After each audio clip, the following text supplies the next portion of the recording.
প্রশ্নটি হলো X plus one by X is equal to 4 হলে দেখায় যে X square plus one by x square is equal to 14। তো এটাকে সমাধান করার জন্য প্রথমে X plus one by X is equal to 4 এর উভয় পাশে বর্গ করতে হবে।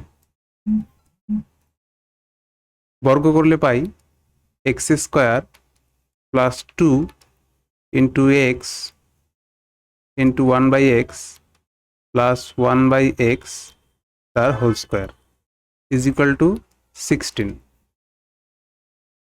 এবার এখানে এক্স আর এক্স ক্যান্সেল হয়ে যায়, তাহলে থাকে এক্স স্কোয়ার প্লাস 2 প্লাস one by x square is equal to 16। এরপর x square plus one by x square 16, 2টাকে ওই সাইডে নিয়ে গেলে হয়ে যায় -2। X square plus one by x square is equal to 14। Proved.